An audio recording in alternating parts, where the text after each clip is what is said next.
आप देख रहे हैं केज न्यूज 24 चैनल, हर खबर के साथ। 13 नवंबर को सीएम मैडम ने एक लेटर भेजा था, ठीक है। उसमें भी उन्होंने क्लियर कर दिया था ये चीज़ करके कि उनकी बहाली कर रहे जब तक जो सर्विसेज डिपार्टमेंट है, अब वो केंद्र सरकार एलजी साहब के पास आता है, वो उसमें उन्होंने क्लियर कर दिया कि जब तक आपकी कोई फर्दर वैकेंसी नहीं बनती है, जब तक जो जहाँ था इन विचारों को वहीं पे इनको नियुक्त कर दिया जाए, और जो भी इनके ऊपर खर्चा होगा वो खर्चा दिल्ली सरकार देने के लिए क्या है। हम सिर्फ एलजी साहब से गुहार लगा रहे हैं कि जब तक ठीक है, अगर आपको कोई भी फर्दर पॉलिसी बनानी कुछ भी करना है, तो वो ये जो चीज़ है ये एलजी साहब के पास आनी है।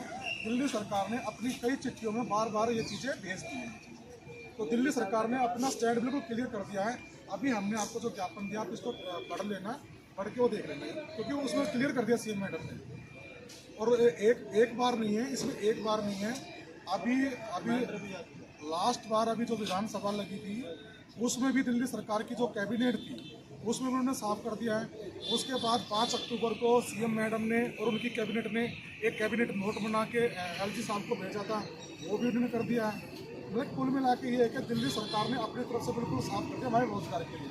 हम सिर्फ आपके माध्यम से केंद्र सरकार से और एलजी साहब से हाथ जोड़ के बस यही कहेंगे कि हमारे जो लोग हैं, 11,000 जो लोग हैं, अभी तो आप 15,000 होमगार्ड की वैकेंसी निकाल दी है और अभी 1200 होमगार्ड और तैनात कर दिए हैं।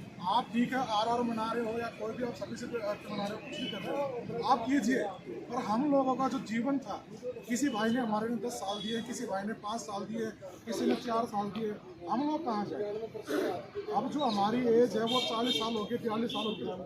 दिनेश प्रदेश अध्यक्ष ने बोला ना 15 तारीख के बाद हम लोग इस लेटर को पूरा पढ़ रहे हैं, क्योंकि आपने मेरे को पढ़ा है, पढ़ा नहीं है, इसको पूरा पढ़ के समझ कर इसके ऊपर आगे क्या फैसला लिया जाना चाहिए, किस राह पे चलना चाहिए, ये हम आपको आश्वासन देते हैं। उसके थ्रू चलेंगे सरकार के साथ, जिस हिसाब से आपको सुरक्षा मिले। मुझे एक बात बहुत अच्छी लगी आप लोगों भाइयों की, आप शांति प्रिय से अपना आंदोलन कर रहे हैं और आप यही चाहते हैं कि at the end of the day आपको नौकरियां मिल जाए। मैं गलत नहीं, तो उसी के ऊपर ही काम हुआ, उसी पे काम होगा मेरे हिसाब से।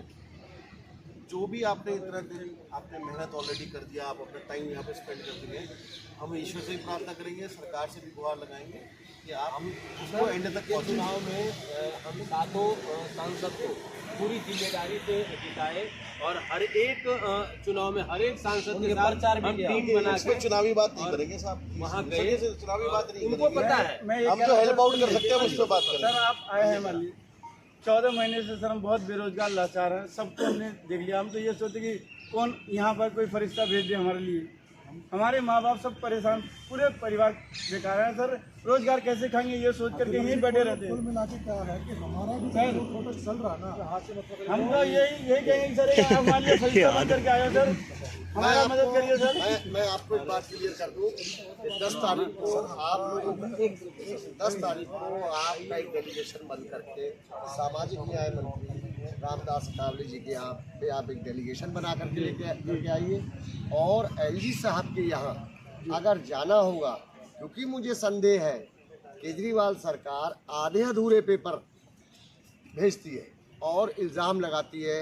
मैं खूब बहुत जिम्मेदारी के साथ ही कह रहा हूँ, अगर स्टेट क्लियर हो जाएगा दिल्ली सरकार को घेरेंगे। दिल्ली सरकार आधे अधूरे दस्तावेज एलजी साहब को भेजती है, मोदी सरकार को भेजती है, जिससे कि दुष्प्रचार किया जा सके। जी सर जी, यही कहानी है सर। मेरा आप लोगों से निवेदन है कि आप 10 तारीख में एक डेलीगेशन बनाइए, हमारे महासचिव जी हैं, इनके आप कॉन्टेक्ट में रहिए, मंत्री जी से समय सेट करके हम डेलीगेशन आपको आपके डेलीगेशन बनाएंगे और फिर उसके बाद में एलजी साहब के यहाँ पे सर एक रिक्वेस्ट ये भी सर, तो हमारे पास सर टाइम कम है, ये लड़ाई जो हमारे आगे स्तर पे है सर। मैंने आपको 20 दिन का टाइम नहीं दिया। आज 5 तारीख है, 5 तारीख साहब 9 तारीख को आ रहे हैं, तो 10 को 9 तारीख शाम को आ रहे हैं, तो शाम को लाने का फायदा तो नहीं। दीपक जी के संपर्क में हम पूरे दिल से बिल्कुल परेशान हो गए। आखिरी में हम इधर बैठे हुए हैं, अभी कोई नहीं आ रहा हमारे पास। 13 महीने से 1 रुपये का भी कोई हमें आश्वासन नहीं दिया कि मिलेगा, लेकिन न पैसे मिले न हमें रोजगार मिला। ये पूरी काउंट है 10,712। तो यहाँ पे कितने लोग एकत्रित होते हैं रोज?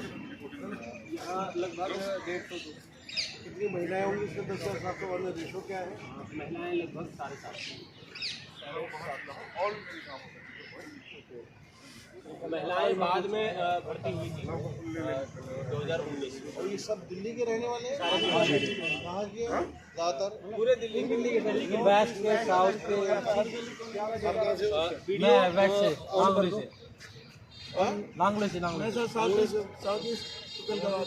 आप कैसे ऊपर में?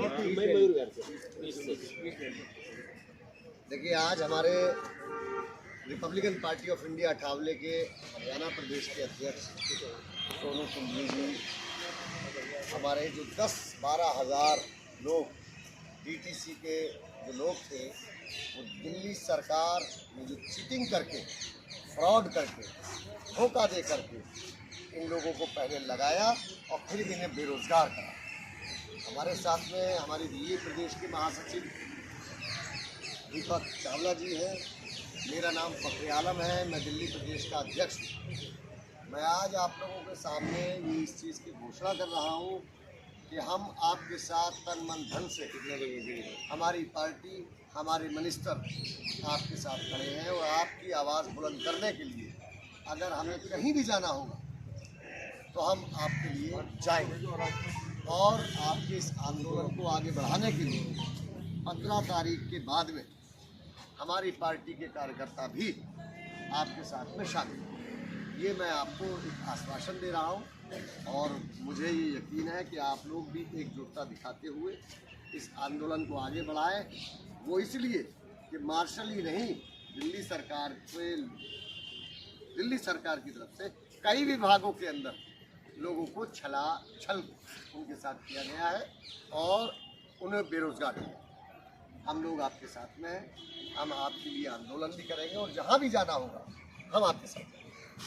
सर, ये वैसे भी ऑलरेडी जो है ना, ये आंदोलन काफ़ी लंबा हो चुका है। अब हम जो है ना, हम मध्यम वर्ग परिवार से हैं, पर अब हम इसका समाधान चाहते हैं। जैसे कि दिल्ली सरकार कह रही है कि इन्होंने जो कानूनी कार्रवाई की पूरी करके एलजी साहब के पास भेज दी है, तो हमारा ये निवेदन है कि अगर वहाँ से उनके हिस्से में, बीजेपी के हिस्से में या एलजी साहब के हिस्से में अगर कोई काम आ रहा है तो प्लीज़ आप इस पर थोड़ा सा प्रेशर डाल दीजिए ताकि वहाँ से काम हमारा हो हम भी जाए। करेंगे। वजह क्या है कि दिल्ली सरकार हमेशा दस्तावेज आधे अधूरे लगाती है। दिल्ली सरकार को जो काम नहीं करना होता वो दिल्ली सरकार के दस्तावेज आप या मैं नहीं देख रहा, वो आधे अधूरे दस्तावेज लगाती है जिससे कोई काम ना और एलजी के ऊपर डाल दी जाए तमाम। तो देखिए, कानूनी जो दाव पेच है उसको तो हम नहीं बदल सकते। हमें जो दिखाया जाता है, बनाया जाता है, सिर्फ हम तो उसी पे बात कर सकते हैं।